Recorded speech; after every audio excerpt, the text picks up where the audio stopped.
application in medicine of a radioactive isotope is the use of iodine-131 in the diagnosis and treatment of thyroid ailments.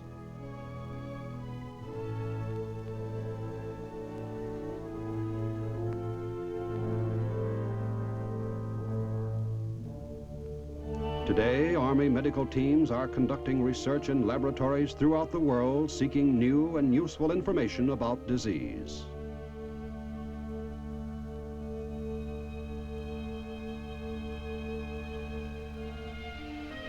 From this vast research, broad in scope, ambitious in effort, one day may come new cures.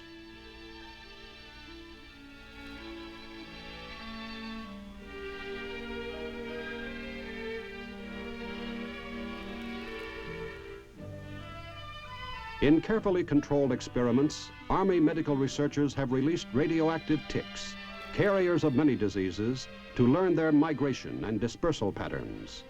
Radioactivity measurements showed that ticks may move 75 feet in 72 hours and may hibernate for as much as 16 weeks. Such studies may lead to effective control and eradication of such disease-bearing pests, a boon not only to the soldier, but to all the peoples of the world.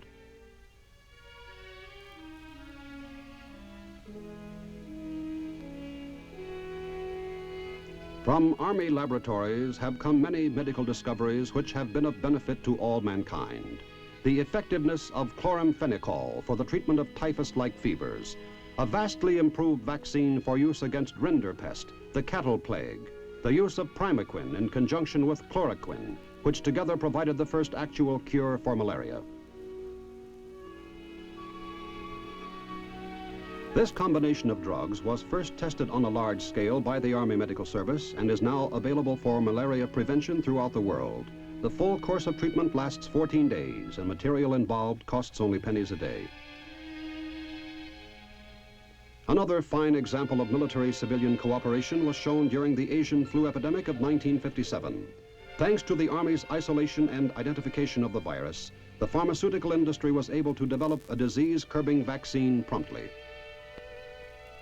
In Army labs, research never ends. The quest for perfection remains a constant, challenging goal. Recently adopted for use by the Medical Service of the United States Army is a safe, painless, fast method of immunization for use in mass inoculation programs. One day, it is expected, the familiar needle will have disappeared completely.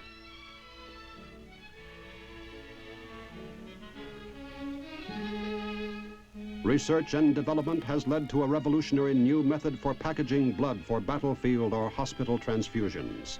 Instead of the traditional, easily breakable glass bottle, whole blood to be shipped is today enclosed in unbreakable plastic containers.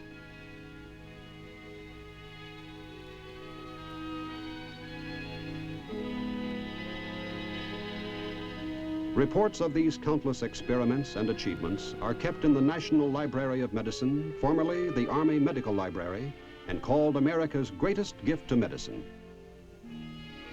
In the area of human physical experimentation, Army doctors and scientists are primarily interested in the capacities of man himself.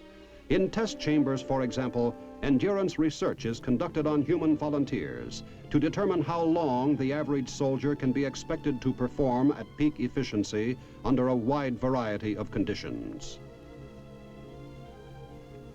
The result of these experiments with volunteers, who can drop out at any time, are put to use by military commanders to obtain the greatest utilization of troops who might have to fight on a fast-moving atomic battlefield. As a result of this atomic consideration, the average foot soldier today must be more versatile than ever before. This holds true also for the members of the Army Medical Service. With more and more of our fighting Army becoming airborne, it follows that the Army medics, the combat soldiers' constant companion, are becoming airborne in ever-increasing numbers.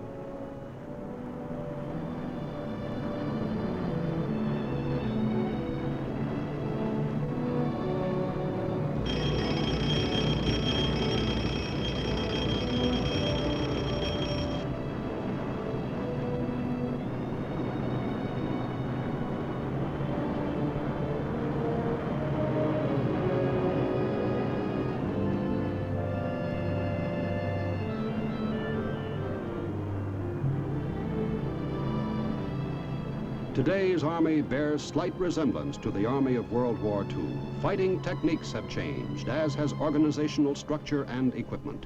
The Army medic looks the same and has the same mission, but he too has been modernized and mobilized.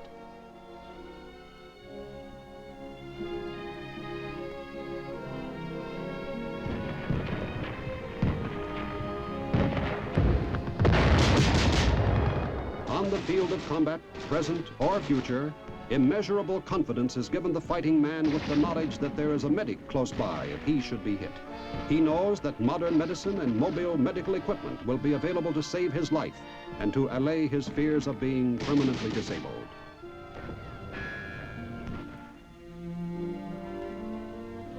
Medical knowledge and skill, advanced as they may be, are only part of the story of recovery and rehabilitation.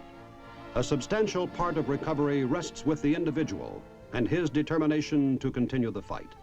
The same effort that carries a soldier into battle must be made if he becomes a casualty. The Army Medical Service is ready, as it has been for nearly 2 centuries, to assist the sick and wounded with unceasing vigilance and determination. The Army Medical Service, guardians of human life.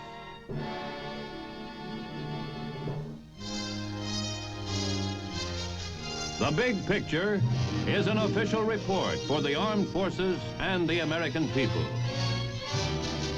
Produced by the Army Pictorial Center. Presented by the Department of the Army in cooperation with this station.